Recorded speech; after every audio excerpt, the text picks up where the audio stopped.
আসসালামু আলাইকুম। সবাইকে স্বাগত জানাচ্ছি আমার দেশ টপ নিউজে। সঙ্গে আছি তামান্না মিনহাজ। শুরুতেই শিরোনাম। বাংলাদেশের সীমান্তে সামরিক উপস্থিতি বাড়াচ্ছে ভারত। বাগেরহাটে ৪ ও গাজীপুরে ৫টি সংসদীয় আসন থাকবে। রাজধানীতে ককটেল বিস্ফোরণের ঘটনায় ছাত্রলীগ কর্মী গ্রেপ্তার। রাজধানীর সব ধর্মীয় প্রতিষ্ঠানে নিরাপত্তা জোরদার। খুনের মামলায় হাজিরা দিতে ফেরার পথে খুন হন মামুন।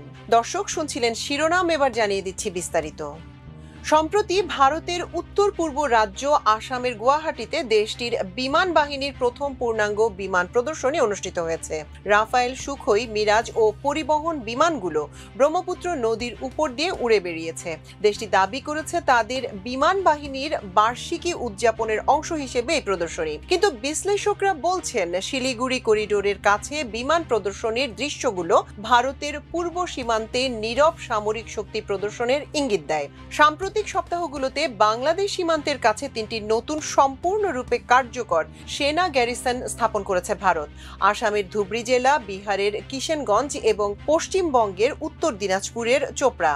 নিরাপত্তা সংশ্লিষ্ট অভ্যন্তরীণ ব্যক্তিরা এই পদক্ষেপকে অস্পষ্টতা থেকে প্রস্তুতির দিকে একটি পরিবর্তন হিসেবে বর্ণনা করেছেন। ঐতিহাসিকভাবে ১৯৭১ সালে বাংলাদেশের স্বাধীনতার পর থেকে দিল্লি ও ঢাকা আন্তরিক সম্পর্ক বজায় রেখেছে। তবে গত বছর বাংলাদেশি শিক্ষার্থীদের নেতৃত্বে দেশব্যাপী এক আন্দোলনে শেখ হাসিনার সরকার উৎখাত হওয়ার পর থেকে উত্তেজনা তীব্র হতে শুরু করে। এই বিক্ষোভে হাসিনা ভারতে পালিয়ে যান। বাংলাদেশের জুলাই বিপ্লব নামে পরিচিত জনপ্রিয় এই আন্দোলনকে নয়াদিল্লি সরকার ধারাবাহিকভাবে একটি চরমপন্থী আন্দোলন হিসেবে চিত্রিত করার চেষ্টা করেছে। ভারতের সাপ্তাহিক সংবাদ ম্যাগাজিন দ্য উইকের একটি প্রতিবেদন অনুসারে ভারতীয় সেনাবাহিনীর গ্যারিসনগুলো শিলিগুড়ি করিডোরকে রক্ষা করার জন্য অবস্থান করছে। এটি দীর্ঘদিন ধরে দেশটির সবচেয়ে সংবেদনশীল কৌশলগত দুর্বলতাগুলোর মধ্যে একটি হিসেবে বিবেচিত। ম্যাগাজিনটির একজন জ্যেষ্ঠ ভারতীয় নিরাপত্তা কর্মকর্তার উদ্ধৃতি দিয়ে বলেছে, এই পদক্ষেপের লক্ষ্য হল উত্তর পূর্বাঞ্চলের সশস্ত্র বাহিনীর জন্য দুর্বলতা দূর করা এবং একাধিক দ্রুত প্রতিক্রিয়ার বিকল্প প্রদান করা। গত সপ্তাহে ভারতের পূর্বাঞ্চলীয় সেনাবাহিনীর commander lieutenant general R C. Tiwari ব্যক্তিগতভাবে চোপড়ার নতুন ঘাঁটি পরিদর্শন করেন। তিনি অল্প সময়সীমার মধ্যে এটি স্থাপনের জন্য সেনাদের প্রশংসা করেন এবং ক্রমবর্ধমান নিরাপত্তা চ্যালেঞ্জ মোকাবেলায় সক্রিয় থাকার আহ্বান জানান। চোপড়া ঘাঁটিটি বাংলাদেশের পঞ্চগড় জেলার তেঁতুলিয়া থেকে মাত্র ১ কিলোমিটার দূরে অবস্থিত, লালমনিরহাট বিমান ঘাঁটির বিপরীতে। ইতোমধ্যেই বামুনিগাঁও ঘাঁটির ফলে ধুবড়ীতে ব্রহ্মপুত্র নদীর তীরে ভারতের কর্মক্ষমতা প্রসারিত হয়েছে। এলাকাটিতে একসময় নজরদারির অন্ধ স্থান হিসেবে দেখা হতো। ব্রহ্মপুত্র ভারত থেকে বাংলাদেশে প্রবাহিত হয়, যেখানে এটি যমুনা নামে পরিচিত। বাংলাদেশের অন্তর্বর্তীকালীন সরকার নোবেল বিজয়ী ডক্টর মোহাম্মদ ইউনূসের নেতৃত্বাধীন বাংলাদেশের অন্তর্বর্তীকালীন সরকার হাসিনা সরকারের পতনের পর দায়িত্ব গ্রহণ করে। তিনি সাম্প্রতিক মাসগুলোতে চীন ও পাকিস্তান উভয়ের সঙ্গে ঘনিষ্ঠতা তৈরি করেছেন। ভারত দেশ দুটিকে প্রধান আঞ্চলিক প্রতিদ্বন্দ্বী হিসেবে দেখে।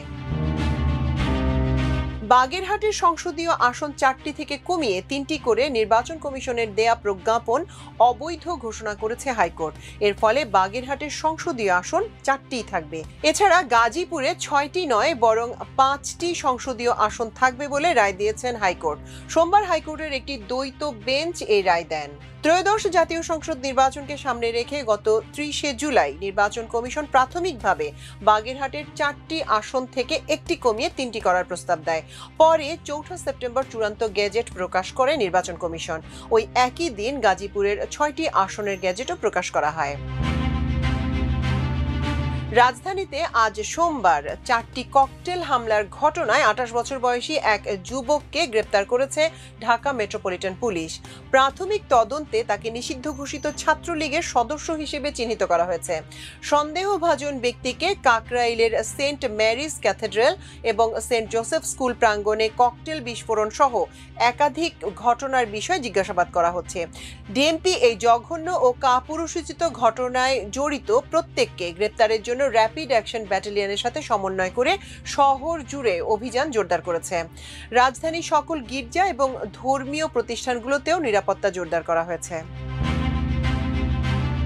রাজধানীর সব গির্জা সহ সকল ধর্মীয় প্রতিষ্ঠানে নিরাপত্তা জোরদার করা হয়েছে বলে জানিয়েছে প্রধান উপদেষ্টার প্রেস উইং। আজ সোমবার বিকেলে গণমাধ্যমে পাঠানো এক বিবৃতিতে এ তথ্য জানানো হয়। বিবৃতিতে বলা হয়, আন্তঃধর্মীয় ঐক্য ও সাম্প্রদায়িক সম্প্রীতি রক্ষায় অন্তর্বর্তী সরকার তার দৃঢ় প্রতিশ্রুতি পুনর্ব্যক্ত করছে। ধর্মীয় সহাবস্থানে কোনো রূপ বিঘ্ন ঘটানোর চেষ্টা হলে আইনের সর্বোচ্চ প্রয়োগ করা হবে। এর পাশাপাশি রাজধানীতে সম্প্রতি ককটেল হামলার ঘটনায় 28 বছর বয়সী এক যুবককে গ্রেপ্তার করার কথাও জানানো হয়েছে প্রেস উইং এর পক্ষ থেকে। ঢাকা মেট্রোপলিটন পুলিশ তাকে গ্রেপ্তার করে। প্রাথমিক তদন্তে তাকে নিষিদ্ধ ঘোষিত ছাত্রলীগের সদস্য হিসেবে চিহ্নিত করা হয়েছে। সন্দেহভাজন ব্যক্তিকে কাকরাইলের সেন্ট মেরিজ ক্যাথেড্রাল ও সেন্ট জোসেফ স্কুল প্রাঙ্গণে ককটেল বিস্ফোরণ সহ একাধিক ঘটনার বিষয়ে জিজ্ঞাসাবাদ করা হচ্ছে। উল্লেখ্য, আজ রাজধানীর ধানমন্ডি 27 নম্বরের মাইডা সেন্টারের সামনে 9 এ সড়কে ইবনে সিনা হাসপাতালের সামনে, মিরপুরে ভোর 4:45টার দিকে